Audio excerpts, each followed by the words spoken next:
தயவு தேவைப்படுச்சு. அப்ப தேவன் யாரை கொண்டு நமக்கு தயவை உருவாக்குறார்? யாரை கொண்டு உருவாக்குறார்? டைரக்டா அவர் வந்து என்ன பண்றது இல்லைங்க, எதையும் செய்வதில்ல.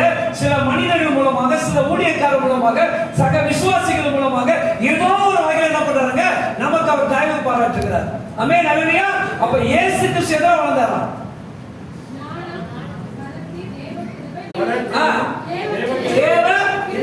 இதெல்லாம் நம்ம பிள்ளை கிட்ட வளர்க்க வேண்டிய கடமை யாருக்கு இருக்கு?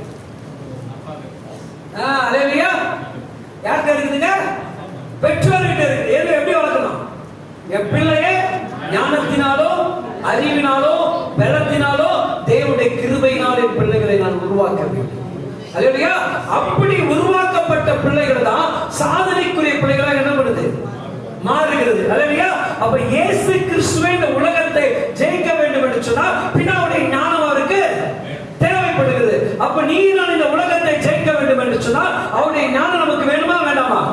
மனுஷனுடைய ஞானம் பண்ணுங்க அகந்தையை பேசும். மனுஷனுடைய ஞானம் எதை பேசும்? அகந்தையும் மேற்றுமையை பேசும். ஆனா தேவ ஞானம் என்ன பண்ணுங்க, அன்பையும் அறிவும் போதிக்கும்.